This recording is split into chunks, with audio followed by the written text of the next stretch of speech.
Good morning. I want to start this morning by talking about checks and balances. Our I can statement today is I can describe the system of checks and balances as outlined in the Constitution.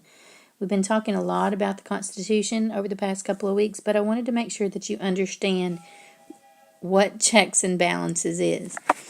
The framers of the Constitution wanted to make sure that no one person or branch had too much power.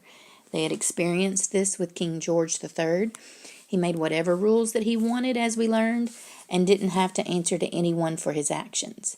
After fighting a war to gain their independence from Britain, the colonists didn't want this to ever happen again. They originally wrote the Articles of Confederation, but as we know, it failed because it didn't give the national government enough power.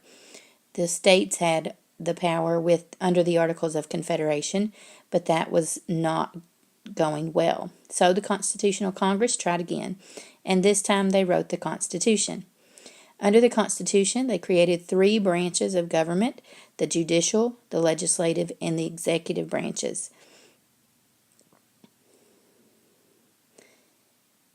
The 3 branches were created, and each were given different powers. This is called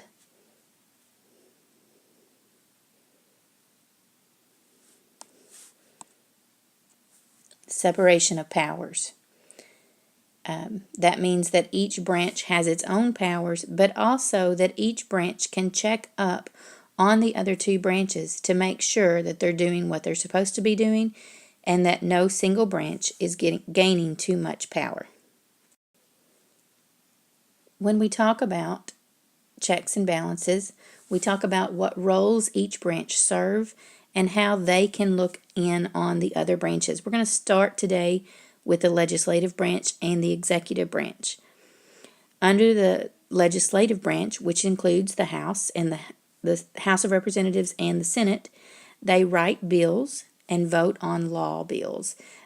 We've learned that they create the laws, and we know that. But we also know that they can override a president's veto if 2/3 of the vote from the House and the Senate is gained. They can declare war and make rules for the military. They approve judges that the president appoints, and we'll talk about that in just a minute.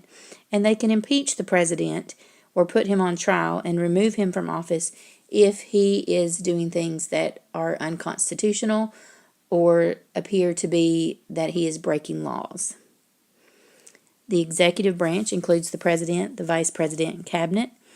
They can give ideas for laws to the legislative branch, but the legislative branch is the group that actually votes on the laws. The vice president holds the tie-breaking vote on laws in the Senate. If they have a vote, we know that there are 100 senators, so if it's 50-50, then the vice president can come in and make that decision-making vote. The president signs bills into laws, and he can also veto them. Veto means reject or say no to that law. But again, if the president says no to a law, it goes back to the House and the Senate, and if 2/3 of the House and Senate vote for the bill, then it can still become a law even if the president vetoed it. That is a perfect example of checks and balances. No one branch can become too powerful.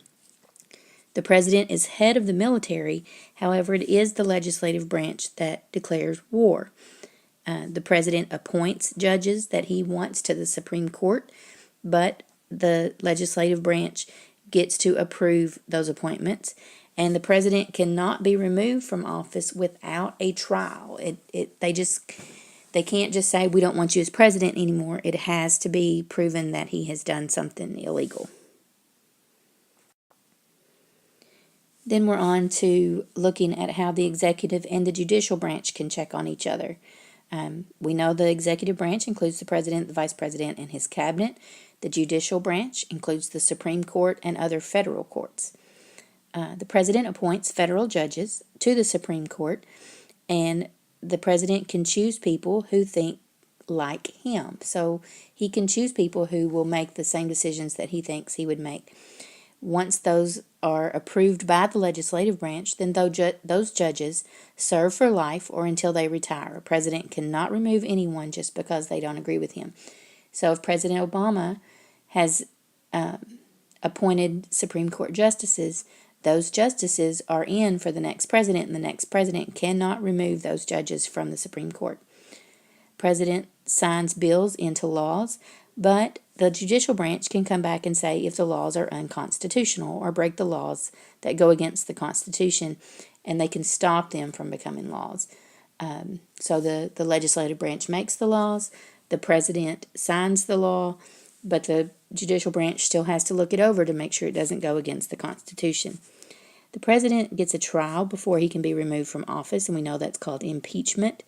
The Chief Justice is the judge over the president's trial, so that's where the judicial branch comes into the impeachment process. The president can pardon or forgive people who have been found guilty of crimes.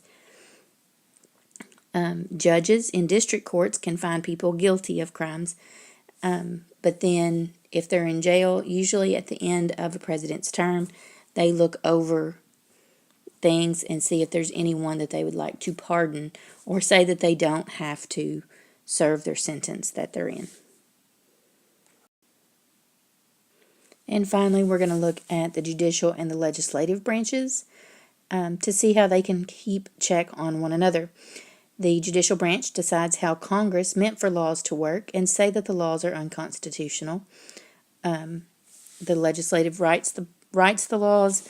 The judicial branch decides how are these laws work and make sure that they agree with the Constitution.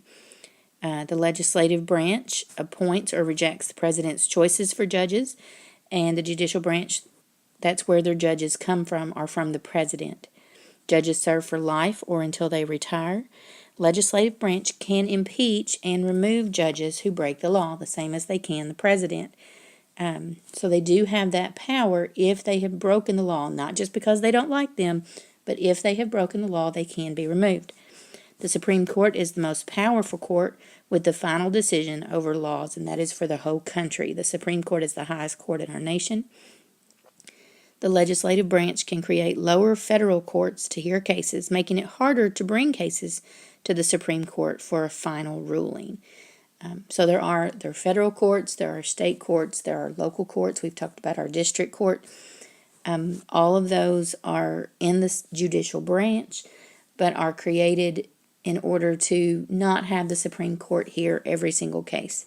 And so it does take a lot for cases to get to the Supreme Court, and those are mainly cases that affect the entire country and not just one or two individuals. I know we've gone through this quickly, but this video allows you to go back and review anything that you're not clear on.